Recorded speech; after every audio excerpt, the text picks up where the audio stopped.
আপনি কি কখনো ভেবেছেন ভগবান শিব কেন তার নিজের শরীরের অর্ধেক অংশ দেবী পার্বতীকে দিয়েছিলেন? পৃথিবীর আর কোনো দেবতার তো এমন রূপ নেই। কেন সৃষ্টি হয়েছিল অর্ধনারীশ্বরের? এর পেছনে কি ছিল এমন এক রহস্য যা জানলে নারী ও পুরুষ সম্পর্কে আপনার ধারণাই বদলে যেতে পারে? আজ শুনব পুরাণে বর্ণিত সেই বিস্ময়কর কাহিনী। অনেক কাল আগের কথা।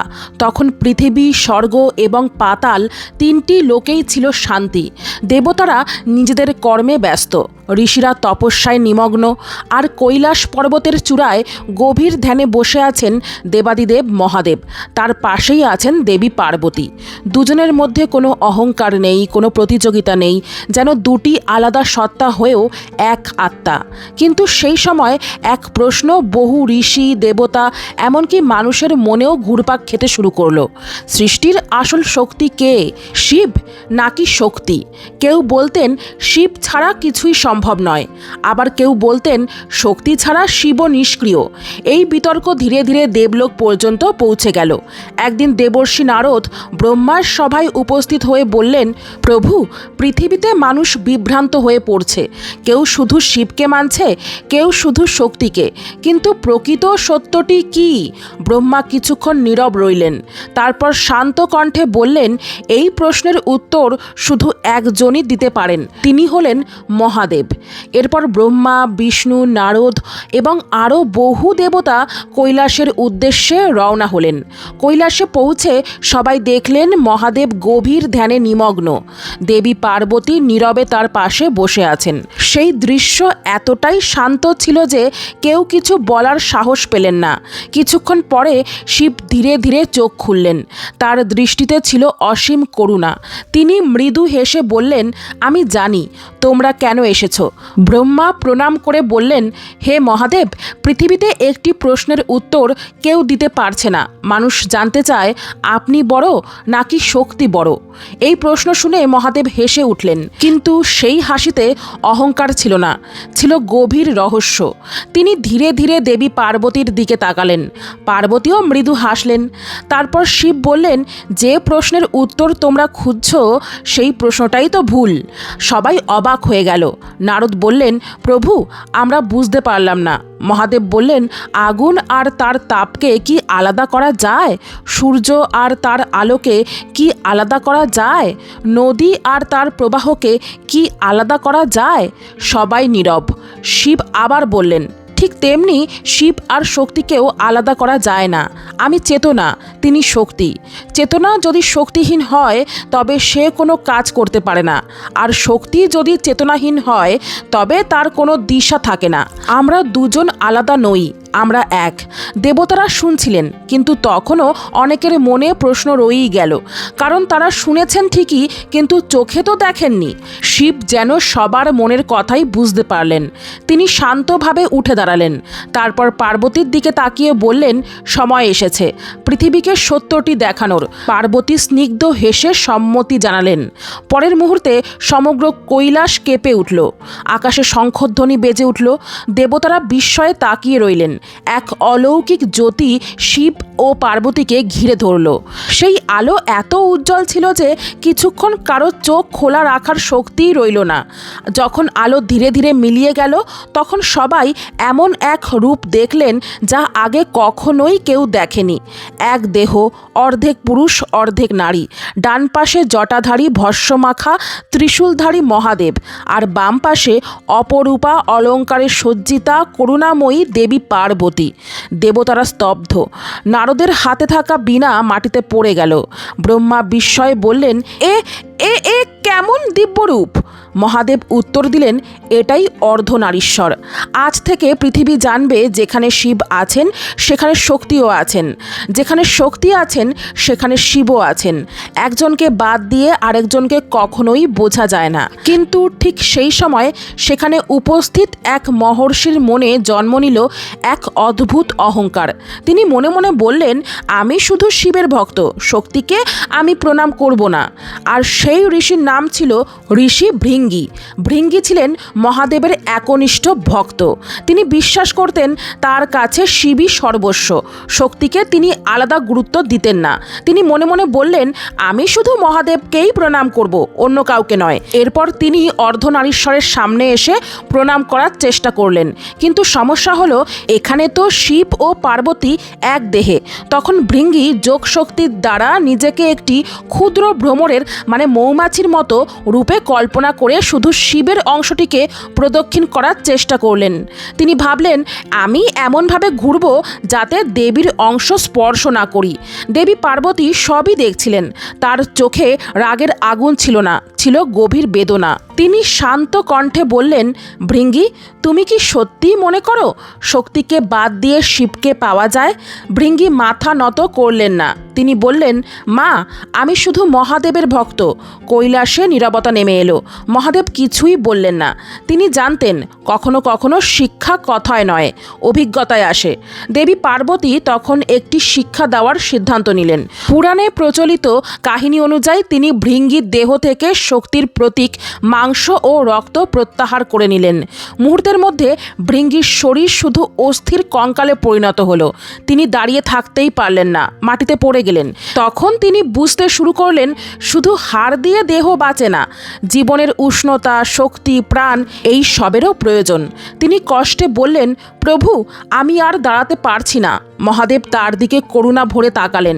তিনি বললেন, ভৃঙ্গি, আমি চেতনা, কিন্তু যে শক্তি তোমাকে চলার ক্ষমতা দেয় তাও সমান প্রয়োজনীয়। তারপর মহাদেব ভৃঙ্গিকে আশীর্বাদ করলেন।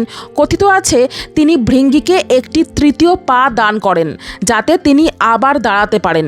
ভৃঙ্গি ধীরে ধীরে উঠে দাঁড়ালেন। এবার তার চোখে অহংকার ছিল না, ছিল অনুশোচনা। তিনি প্রথমে মহাদেবকে প্রণাম করলেন, তারপর দেবী পার্বতীর চরণেও মাথা নত করলেন। কাপা কণ্ঠে বললেন, মা, আমি বুঝতে পারিনি। আমি ভেবেছিলাম শিবই সব। আজ বুঝলাম শক্তি ছাড়া শিবের প্রকাশও সম্পূর্ণ হয় না। দেবী পার্বতী স্নেহ ভরে বললেন, যে ভুল বুঝতে পারে সেই সত্যের পথে এগিয়ে যায়। কৈলাসে উপস্থিত সব দেবতা এই দৃশ্য দেখে গভীরভাবে আবেগে আপ্লুত হলেন। নারদ তার বীণা হাতে তুলে নিয়ে বললেন, আজ পৃথিবী এক মহান শিক্ষা পেল।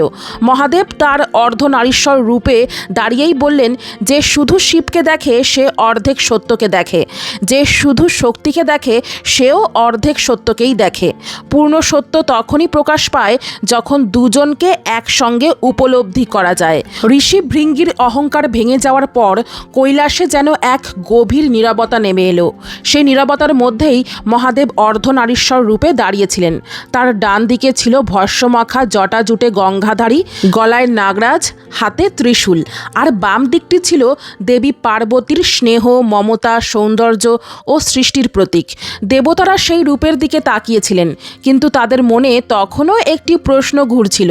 ভগবান বিষ্ণু প্রণাম করে বললেন, হে মহাদেব, আমরা বুঝলাম যে শিব ও শক্তি অবিচ্ছেদ্য, কিন্তু আপনি এই রূপে প্রকাশ পেলেন কেন? পৃথিবীর মানুষকে এর মাধ্যমে কি শিক্ষা দিতে চান? মহাদেব কিছুক্ষণ নীরব রইলেন। তারপর তার কণ্ঠে ধ্বনিত হলো এক গভীর শান্তি। তিনি বললেন, এই বিশ্বে যা কিছু সৃষ্টি হয়েছে সবই দুটি শক্তির সমন্বয়। দিন ও রাত, সূর্য ও চন্দ্র, নদী ও তীর, বীজ ও বৃক্ষ সবই একে অপরের পরিপূরক। তিনি আবারও বললেন, মানুষ ভুল করে ভাবে একজন অন্যজনের চেয়ে বড়, কিন্তু প্রকৃতিতে কেউ একা সম্পূর্ণ নয়। দেবী পার্বতী তখন মৃদু হেসে বললেন, যেখানে ভালোবাসা আছে সেখানে প্রতিযোগিতা থাকে না, সেখানে থাকে শুধুমাত্র পরিপূরক হওয়ার আনন্দ। নারদ বিস্ময়ে শুনছিলেন। তিনি জিজ্ঞেস করলেন, তাহলে মা, এই রূপ কি শুধু দেবতাদের জন্য? পার্বতী মাথা নেড়ে বললেন, না নারদ, এই শিক্ষা প্রত্যেক মানুষের জন্য। এরপর তিনি পৃথিবীর দিকে ইঙ্গিত করে বললেন, একটি পরিবার তখনই সুখী হয় যখন সেখানে সম্মান থাকে। শুধু শক্তি দিয়ে সংসার চলে না, শুধু জ্ঞান দিয়েও চলে না। মমতা, ধৈর্য, সাহস, ত্যাগ সব একসঙ্গে থাকলেই পূর্ণতা আসে। এই কথা শুনে দেবরাজ ইন্দ্র বললেন, তাহলে অর্ধনারীশ্বর শুধু কি একটি রূপ নয়, একটি জীবন দর্শন? মহাদেব মৃদু হেসে উত্তর দিলেন, ঠিক তাই। ঠিক সেই সময় কৈলাসের নিচে পৃথিবী থেকে কয়েকজন ঋষি তপস্যা করতে করতে সেখানে পৌঁছালেন। তারা প্রথমবার অর্ধনারীশ্বরের রূপ দেখে স্তব্ধ হয়ে গেলেন। তাদের মধ্যে একজন কাপা গলায় বললেন, প্রভু, আমরা এতদিন ভাবতাম আপনি আর দেবী আলাদা, আজ বুঝলাম আপনারা তো একই। মহাদেব বললেন, যে ভক্ত ভালোবাসা দিয়ে আমার কাছে আসে সে দেবীকেও পায়, আর যে সত্যিকারের ভক্তি নিয়ে দেবীর কাছে আসে সে আমাকেও পায়, কারণ আমরা আলাদা নই। ঋষিরা তখন একসঙ্গে প্রণাম করলেন। কৈলাসের আকাশে শঙ্খধ্বনি বেজে উঠল। মনে হলো প্রকৃতি নিজেই যেন এই সত্যকে স্বীকার করছে। সেই দিন থেকে বহু ঋষি তাদের আশ্রমে ফিরে অর্ধনারীশ্বরের এই কাহিনী মানুষের মধ্যে প্রচার করতে শুরু করলেন। তারা বলতেন, যে শিবকে ভালোবাসে সে শক্তিকে অসম্মান করবে না, আর যে শক্তিকে ভালোবাসে সে শিবকে ভুলে যাবে না। ধীরে ধীরে এই কাহিনী ভারতবর্ষের নানা প্রান্তে ছড়িয়ে পড়ল। অনেক মন্দিরে অর্ধনারীশ্বরের মূর্তি প্রতিষ্ঠিত হলো। ভক্তরা সেই রূপ দেখে শুধু প্রার্থনাই করতেন না, তারা নিজেদের জীবন নিয়েও ভাবতেন। কৈলাস পর্বতের সেই দিব্য দৃশ্য দেখে দেবতা, ঋষি ও গন্ধর্বরা যেন এক নতুন সত্য উপলব্ধি করলেন। চারিদিকে তখন এক অপূর্ব নীরবতা। হিমালয়ের বরফ ঢাকা শিখরগুলো সূর্যের আলোয় ঝলমল করছে। মৃদু বাতাসে ভেসে আসছে ডমরুর ক্ষীণ ধ্বনি। নন্দী ভক্তিভরে মহাদেবের দিকে তাকিয়ে আছে।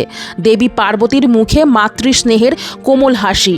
সেই সময় দেবর্ষি নারদ দুই হাত জড়ো করে বললেন, হে দেবাদিদেব, আজ আমরা এমন এক শিক্ষা পেলাম যা শুধু দেবতাদের জন্য নয়, সমগ্র মানব জাতির জন্য চিরকাল পথ প্রদর্শক হয়ে থাকবে।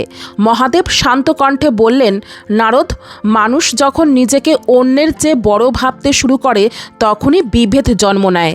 বিভেদ থেকে অহংকার, অহংকার থেকে সংঘাত, আর সংঘাত থেকে দুঃখ। তিনি আবার বললেন, কিন্তু যখন মানুষ বুঝতে শেখে যে প্রকৃতির প্রতিটি শক্তি একে অপরের পরিপূরক, তখনই শান্তি আসে। দেবী পার্বতী তখন পৃথিবীর দিকে তাকিয়ে বললেন, মনে রেখো, সম্মান কখনো ভয় থেকে আসে না, সম্মান আসে ভালোবাসা থেকে। যে সম্পর্কের মধ্যে সম্মান নেই সেখানে সত্যিকারের ভালোবাসাও টিকে থাকে না। দেবতারা মাথা নত করলেন। ঋষি ভৃঙ্গি আবার সামনে এসে দাঁড়ালেন, তার চোখে জল। তিনি কাপা গলায় বললেন, মা, প্রভু, আজ আমি বুঝেছি। আমি এতদিন শুধু রূপ দেখেছি, তত্ত্ব বুঝিনি। আমি ভেবেছিলাম একজনকে গ্রহণ করলে অন্যজনকে ছেড়ে দেওয়া যায়, কিন্তু আজ জানলাম যেখানে শিব আছেন সেখানে শক্তিও আছেন। দেবী পার্বতী স্নেহ ভরে তাকে আশীর্বাদ করলেন। মহাদেব বললেন, ভুল করা অপরাধ নয়, ভুল বুঝেও যদি মানুষ সত্যকে গ্রহণ না করে সেটাই প্রকৃত অন্ধকার। ভৃঙ্গি আবার প্রণাম করলেন। সেদিনের পর থেকে তিনি শুধু শিবের নয়, শিব ও শক্তির যুগল রূপের উপাসনা করতে লাগলেন। সূর্য তখন ধীরে ধীরে পশ্চিমে ঢলে পড়ছে। কৈলাস পর্বতের আকাশ সোনালি আলোয় ভরে উঠেছে। মহাদেব ও দেবী পার্বতী আবার তাদের স্বাভাবিক রূপে প্রকাশ পেলেন। কিন্তু দেবতাদের হৃদয়ে অর্ধনারীশ্বরের সেই অলৌকিক রূপ চিরদিনের জন্য অমলিন হয়ে রইল। দেবর্ষি নারদ তার বীণা বাজিয়ে ভক্তিগীতি গাইতে গাইতে স্বর্গের পথে রওনা হলেন। ব্রহ্মা ও বিষ্ণুও প্রণাম জানিয়ে ফিরে গেলেন। কৈলাস আবার নীরব হয়ে গেল। শুধু বরফের ওপর দিয়ে বয়ে যাওয়া হিমেল বাতাস যেন বারবার একটিই কথা বলে যাচ্ছিল, শিব ও শক্তি আলাদা নন, একে অপরের মধ্যেই তাদের পূর্ণতা। এই কারণেই যুগের পর যুগ ভক্তরা অর্ধনারীশ্বরের সামনে মাথা নত করে। শুধু আশীর্বাদ চান না, তারা মনে করিয়ে দেন নিজেদেরও। ঐক্য বিভেদের চেয়েও শক্তিশালী, সম্মান অহংকারের চেয়েও মহৎ, আর ভালোবাসা সব ভেদরেখার চেয়েও ঊর্ধ্বে। এই ছিল পুরাণে প্রচলিত অর্ধনারীশ্বরের কাহিনী, যা আজও কোটি কোটি মানুষের কাছে ঐক্য, ভারসাম্য এবং পারস্পরিক সম্মানের এক অনন্য প্রতীক।